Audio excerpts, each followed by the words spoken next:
This is the Dallas Morning News. It's Monday, March 3rd. A mix of sun and clouds today with a high of 73. More clouds will move in this evening with a chance of showers and a thunderstorm. The low will be 61. Here are today's headlines. A flurry of bills filed in the first months of the legislative session could reverse state tolling policies that have been in place for decades, an acknowledgment by a growing number of legislators that Texas may have gone too far in its expansion of toll roads. If passed, the bills would stop the criminalization of toll road offenses, enact enforcement reform, add transparency to billing, provide discount programs for some motorists and tolling on certain state roadways, require voter approval for the construction of new toll projects, and ensure local governments are not required to pay for toll roads that compete with their non-tolled highways and feeder roads. The package of bills, 19 and counting, seeks to address many of the issues revealed this past year by the Dallas Morning News in its investigation, Toll Trap. The investigation noted that Texas, which is among the U.S. states with the most tollways, is one of only a handful of states that criminalize toll drivers for unpaid fees and regularly issue arrest warrants over the debts. In other news, Last Energy plans to plant 30 micronuclear facilities in Haskell County as energy companies move to address the voracious power needs of data centers fueling the artificial intelligence boom. The nuclear technology startup announced Friday that it plans to break ground at a 200-acre site in Haskell, a town nearly 180 miles west of Dallas. Microreactors are smaller nuclear plants that can generate electricity and heat for industrial applications, which are booming alongside North Texas's expanding population and economy. Washington, D.C.-based Last Energy, which already has 2 micronuclear prototypes in Texas, has applied for a grid connection with the Electric Reliability Council of Texas. It plans to file for a permit with the U.S. Nuclear Regulatory Commission. Nuclear is a carbon-free energy source, but cost and safety concerns have largely hampered its domestic development.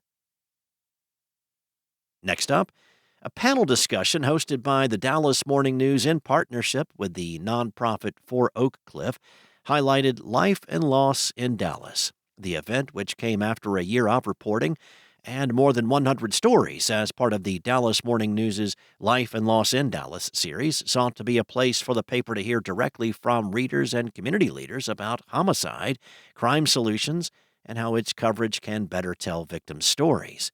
Last year, the violent crime rate for the city dropped for a 4th consecutive year. The number of murders also fell, dipping to the lowest level since 2018. Dallas police reported 183 homicides last year, compared to 248 the year before. The News's homicide count for last year was higher at 202 because the tally also includes justifiable homicides along with killings in the city investigated by other agencies. Still, this figure is down from 275 the previous year. The downward trend is similar in other cities around the country, according to data compiled by AH Datalytics, a consulting firm that tracks homicides. Victims were predominantly black and male, according to a tracking by the News. They were 83% male, 60% black, 32% Hispanic, and 7% white. Most victims were also young adults in the age group of 18 to 29. Altogether, panelists say any violent crimes create a ripple effect in the community. And with Cowboys officials in Indianapolis during the NFL scouting combine, conversations have started with star pass rusher Micah Parsons about a contract extension. Multiple people with knowledge of the discussions told the Dallas Morning News. Those conversations are described as general, just the beginning of the process between the two sides. Parsons, as part of the 5th-year option, will make $24 million in the upcoming season. Among pass rushers, the 49ers' Nick Bosa has the highest-paid contract worth $170 million, and in total guarantees at $122.5 million. The Browns' Myles Garrett has the second highest guarantee among pass rushers at $100 million.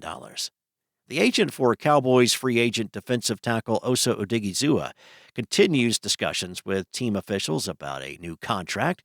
There are 14 defensive tackles averaging at least $20 million per season, and it is expected Odighizuwa is seeking figures in that range.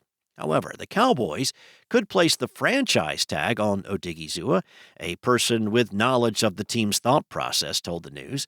NFL teams have until Tuesday to place a franchise tag on a player. The Cowboys would have to pay Odighizuwa $25.1 million if they place the franchise tag on him. Now, the last time the Cowboys used the franchise tag was 2023, when running back Tony Pollard was tagged for $10.1 million. He did not sign a contract extension and left after the 2023 season. Cowboys officials also met with the agent for pending free agent DeMarcus Lawrence at the Combine. A person with knowledge of the discussions said Lawrence is not expected to return, and there is a market for him. Last season, Lawrence earned $10 million in base salary, so he does not expect to get less than that. Thanks for listening. For more on today's stories and the latest breaking news, visit dallasnews.com. Enjoy your day, and I'll be back tomorrow with more from the Dallas Morning News.